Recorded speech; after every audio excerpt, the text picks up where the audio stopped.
Pour aller plus loin sur l'installation de ce couvoir et plus globalement des questions d'alimentation, nous recevons Harry Morel, élu à l'urbanisme mais également agriculteur. Bonjour et merci d'être présent. Bonjour Christopher, merci pour l'invitation et c'est vraiment un plaisir pour moi d'être là aujourd'hui pour essayer d'apporter mon éclairage à cette problématique. Avec plaisir en tout cas. Votre regard avant tout sur cette installation, près de 5 millions d'euros investis sur des fonds propres sur Saint-Joseph. Alors c'est vrai que c'est une très belle installation issue d'une initiative d'un éleveur de Saint-Joseph, hein, donc on n'est pas peu fiers, qui avait créé par le passé un abattoir. Un petit abattoir qui a commencé vraiment très bas et qui ensuite a atteint à un moment donné plus de 100 employés. Donc c'est porté par son initiative et qui est aussi qui a été fédéré autour de la coopérative des fermiers du Sud. Ce couloir est un bâtiment important pour développer l'élevage de poulets. Peut-on dire finalement c'est aussi un signe de professionnalisation des éleveurs? C'est un bâtiment qui va permettre, comme vous l'avez dit, le développement de la filière avicole à La Réunion, évitant ainsi l'importation des œufs pour incubation. Donc, puisque aujourd'hui, il faut savoir on importe encore pas mal d'œufs de métropole pour incuber ici à La Réunion. Et avec ce bâtiment, il a été aussi mis en place des éleveurs qui vont pouvoir faire des œufs pour la reproduction. Comment finalement encourager les Réunionnais à consommer du poulet local?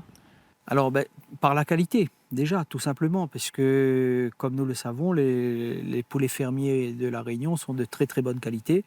Et ça va bien sûr inciter les gens à acheter, aussi par le coût qui viendra qui est en train de diminuer, quoi, en tout cas qui n'augmente pas, puisque malgré que les matières premières, tout augmente, le coût du poulet reste le même.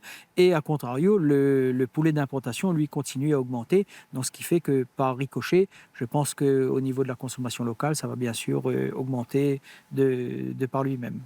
On l'a vu pendant le Covid, il y a eu des difficultés d'importation, des coûts élevés également. Faut-il encourager les jeunes éleveurs notamment à se lancer, permettre pour maîtriser finalement totalement le circuit de production de poulets? Alors bien sûr, quand les éleveurs voient ce genre de bâtiment, ils ont tous envie de faire de l'élevage. D'ailleurs, il y a moi je connais beaucoup d'agriculteurs qui me demandent comment faire pour adhérer à la coopérative Les Fermiers du Sud, pour pouvoir être producteur de poulets à l'engraissement ou bien de poulets reproducteurs pour les besoins du couvoir justement.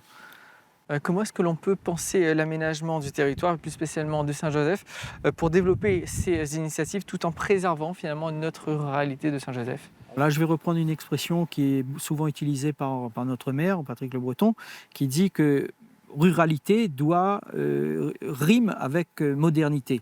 Et moi, je crois effectivement en cela, puisque Saint-Joseph, qui est une commune très rurale, qui se modernise aussi, hein, de par ses infrastructures. On voit ici ce magnifique couloir et beaucoup d'installations innovantes qui se font sur Saint-Joseph. Donc, je crois que oui, il est important d'allier ruralité et modernité. Et on le voit bien ici, un bâtiment industriel avec des champs de canne, des champs de bananes juste derrière. Tout à fait, ça se confond d'ailleurs pratiquement dans le paysage. Et le constructeur a eu l'intelligence de récupérer les eaux de pluie, puisque c'est le gros problème aujourd'hui sur les bâtiments d'élevage, notamment le traitement des eaux de pluie, puisque La Réunion, c'est un territoire enfin Saint-Joseph particulièrement, qui est très pentu. Donc éviter au maximum qu'il y ait de rejet d'eau de pluie avec un bâtiment comme ça fait énormément d'eau de pluie. Et l'eau est récupérée pour ensuite le nettoyage des plateformes et tout ça, et c'est très intéressant. Quand on voit ce type de bâtiment, on est loin finalement de l'élevage, de l'agriculture des années d'il y a 50 ans. Ah, c'est sûr qu'on n'est plus du tout sur la même échelle. Aujourd'hui, ce sont des bâtiments où on pourrait presque arriver en costume pour y travailler. Bon, je plaisante, mais bien entendu, ce n'est plus les mêmes échelles, ce n'est plus... Et puis, il faut être vraiment professionnel. C'est pour ça que les jeunes aujourd'hui ont tout intérêt à se professionnaliser dans leur métier, pour justement pouvoir arriver à être le plus performant possible et encore une fois, tendre vers cette autosuffisance alimentaire. Éclosion aujourd'hui de poulets, est-ce qu'on pourrait imaginer demain des canards, des oies, des pintades? Tout à fait, si la production, la consommation de canards ou de pintades continue à augmenter, il est tout à fait envisageable, avec peut-être une structure un peu moindre, mais il est tout à fait envisageable de pouvoir voir un jour un couvoir d'autres animaux que de poussins.